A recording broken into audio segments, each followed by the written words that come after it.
میں حامد سبحانی آپ سے مخاطب ہوں رمضان اور قرآن کے سلسلہ میں۔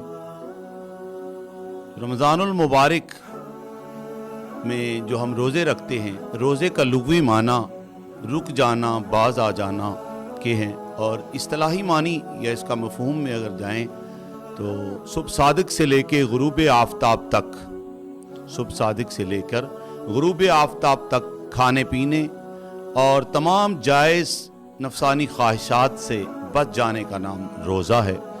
ارشاد باری تعالیٰ ہے سورۃ البقرہ میں، اللہ تعالیٰ ارشاد فرماتے ہیں یا ایھا الذین آمنوا، اے ایمان والو، کتب علیکم الصیام، تم پر روزے فرض کر دیے گئے، کما کتب علی الذین من قبلکم، جیسے تم سے پہلے لوگوں پر روزے فرض کر دیے گئے تھے، لعلکم تتقون، تاکہ تم پرہیزگار بن جاؤ۔ تو عزیز طلباء و طالبات، جیسے آپ نے سنا کہ قرآن مجید ہمیں اس بات کی طرف ہماری توجہ مبذول کروا رہا ہے کہ رمضان کے روزے محض بھوکا پیاسا رہنے کا نام نہیں ہے، سارا دن کچھ کھائے بغیر کچھ پیے بغیر گزار دینے کا نام نہیں ہے۔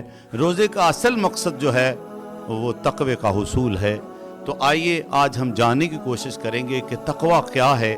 تقوی اللہ کے ڈر کا نام ہے، خوف خدا کا نام ہے، خشیت الہی کا نام ہے، اور یوں سمجھ لیجئے کہ تقوی دل کی اس کیفیت کو کہتے ہیں جس میں تقوی انسان کو نیکیوں کا شوق جس کے دل میں پیدا کرے اور گناہوں کے لیے نفرت پیدا کرے، اسے تقوی کہا جاتا ہے۔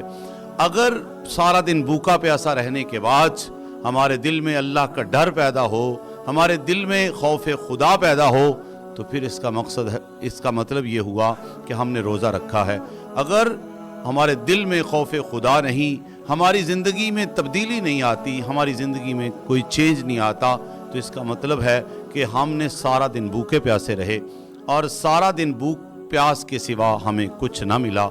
تو جتنی بھی عبادات ہیں، جس طرح حج ہے، کتنا خوبصورت عمل ہے، اسی طرح قربانی ہے، قربانی بھی ایک حسین عمل ہے، لیکن تب تک عبادت نہیں بن سکتی جب تک اس کے اندر تقوی شامل نہ ہو۔ اور تقوی اللہ کا ڈر، اللہ کا خوف۔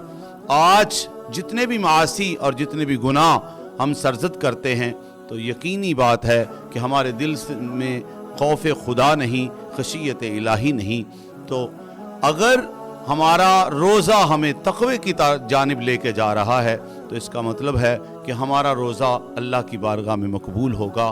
اور اگر ہمارے دل میں تقوی پیدا نہیں ہوتا، جس طرح قرآن مجید میں اللہ تعالیٰ ارشاد فرماتے ہیں لعلکم تتقون، روزہ سارا دن بھوکا پیاسا رکھ کر اللہ انسان کو کوئی تکلیف پہنچانا اللہ کا مقصد نہیں۔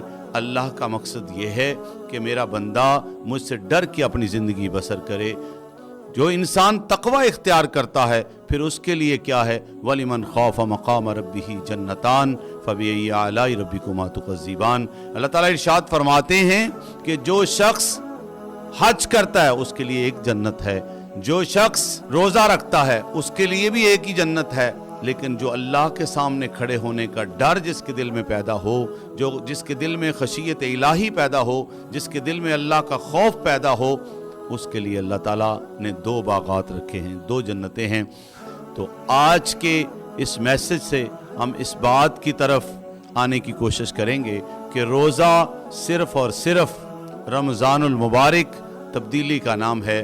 روزہ رکھنے کے بعد انسان کے دل میں ایک اللہ کا ڈر اور اللہ کا خوف پیدا ہوگا۔ جس طرح بہت سارے ڈاکٹرز ایسے ہیں جو کہتے ہیں جی آپ نے یہ چیز نہیں کھانی، یہ چیز نہیں کھانی، تو ہم ان کے کہنے کے باوجود ہمارے سے پرہیز نہیں ہوتا۔ لیکن یہاں رمضان المبارک میں کون سی چیز ہمیں روکے رکھتی ہے؟ سارا دن ہمارے سامنے بے شمار اللہ کی نعمتیں ہوتی ہیں، لیکن ہم اپنے ہاتھوں کو روکتے ہیں۔ ہم پیاس بہت لگی ہوتی ہے، لیکن ٹھنڈا مشروب سامنے ہوتا ہے، لیکن ہم اللہ کے حکم کے منتظر ہوتے ہیں کہ جب اللہ کا حکم ہوگا، غروب آفتاب ہوگا، تو تب ہم کوئی بھی اللہ کی نعمت کو ہم استعمال کریں گے۔ ہمارے جتنی بھی اللہ تعالیٰ کی نعمتیں ہوتی ہیں عزیز طلباء و طالبات، وہ حرام نہیں ہوتی، بلکہ ہم اس سے اپنے ہاتھ کو روکے رکھتے ہیں، کیوں کہ ہمارے دل میں اللہ کا ڈر ہوتا ہے۔ امید ہے کہ آپ کو آج کے اس میسج کی سمجھ آئی ہوگی۔ اللہ تعالیٰ ہمیں کما حقہ رمضان المبارک کا احترام کرنے اور رمضان المبارک کے ایام کے گزرنے کے ساتھ ساتھ ہمارے دل میں اللہ کا ڈر، اللہ کا خوف پیدا ہو۔